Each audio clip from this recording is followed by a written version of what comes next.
கர்த்தராகிய இயேசு கிறிஸ்துவின் நாமத்தினாலே உங்கள் யாவரையும் வாழ்த்துகிறேன்.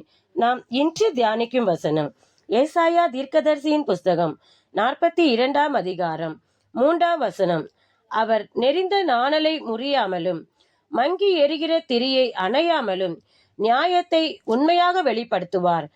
கர்த்தருடைய பிள்ளைகளாகிய அநேகர் இன்றைக்கு அநேக பிள்ளைகள் இந்த சூழ்நிலையில தான் இருக்கிறார்கள். அதாவது விசுவாசிகள் எப்படி இருக்கிறாங்கன்னா, ஒரு நெறிந்த நாணலை போலவும் மங்கி எறிகிற திரியை போலவும் இருக்கிறார்கள்.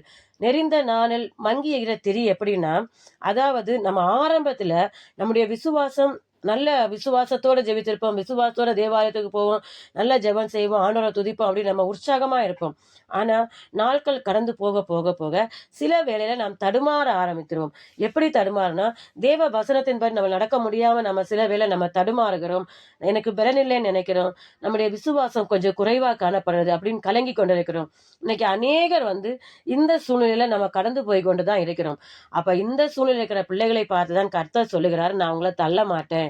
நீ நெறிந்த நாணலை போல இருந்தாலும் மங்கி எகிற திரியை போல இருந்தாலும் நான் உன்னை தள்ள மாட்டேன் அப்படின்னு கர்த்தர் சொல்லுகிறாரு.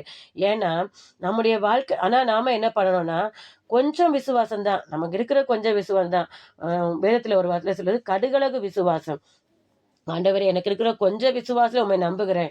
அதாவது நம்முடைய மனநிலைமையை நம்ம உண்மையாய், நான் ஒரு நெறிந்த நாணலை போல விசுவாசத்துல குறைவுள்ளவளாய், அதாவது பலன் இல்லாதவளாய் தடுமாறி கொண்டிருக்கிற ஆண்டவரே, என்னை நீர் கை தூக்கி விடும் என்று நம்ம உள்ளத்தின் ஆழத்திலிருந்து உண்மையாய் கர்த்தரை நோக்கி சொல்லும்போது அவர் நம்மை தள்ள மாட்டார், கைவிட மாட்டார்.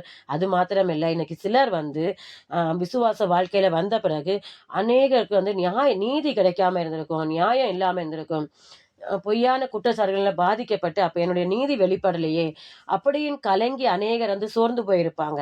அப்படிப்பட்டவர்களுக்கு கர்த்தர் என்ன சொல்லுகிறார்னா, இந்த சூழ்நிலையினால நீ சோர்ந்து போயிருந்தா, அந்த சூழ்நிலையினால நீ மங்கி எறிகிற திரியை போல இருந்தா, இந்த நெறிந்த நாணலை போல நீ இருந்தா, நான் நிச்சயமாக உன் நியாயத்தை உண்மையாக வெளிப்படுத்துவேன் என்று கர்த்தர் சொல்கிறார். அந்த நமக்கு இருக்கிற கொஞ்சம் விசுவாசத்தையே நம்ம தளர்ந்து போகாதபடிக்கு, அந்த கொஞ்சம் விசுவாசத்துல நம்ம கர்த்தரை நோக்கி பார்க்கும்போது நமக்குரிய நியாயத்தை கர்த்தர் உண்மையாய் வெளிப்படுத்துவார். நம்மை தள்ள மாட்டார், கைவிட மாட்டார். நாம் ஜெபிப்போமா? அன்பின் பரலோக பிதாவே, உம்மை நன்றியோடு துதிக்கிறோம், சோத்தரிக்கிறோம் தகப்பனே. நெறிந்த நாளை முறியாத தேவன், மங்கி எறிகிற திரியை அணையாத தேவன் நீர் தகப்பனே. அப்பா, எங்களுடைய நியாயத்தை வெளிப்படுத்துகிற நீர். அப்பா, நாங்கள் இன்னைக்கு யாரெல்லாம் நெறிந்த நாளை போல கலங்கி கொண்டு சோர்ந்து போய் அடிக்கடி தரிமாறி கொண்டு ராஜா, பலன் இல்லாமல் விசுவாச குறைத்தில் இருக்கிற ஒவ்வொரு பிள்ளைகளையும் தேவன் தாமே இயேசுவின் நாமத்திலே தொட்டு நீர் தாமே உடைய அபிஷேகத்தால் நிரப்பி கர்த்தாவே பிரகாசமடைய செய்யும்படியாய் ஜெபிக்கிறோம். உடைய நாமத்தை நீர் மகிமைப்படுத்துவீராக. எங்களை தாழ்த்துகிறோம், வறுமையாக்குறோம். கர்த்தராகிய இயேசு கிறிஸ்துவின் நாமத்தில் ஜெபிக்கிறோம் நல்ல பிதாவே, ஆமேன். கர்த்தர் உங்களை ஆசீர்வதிப்பாராக.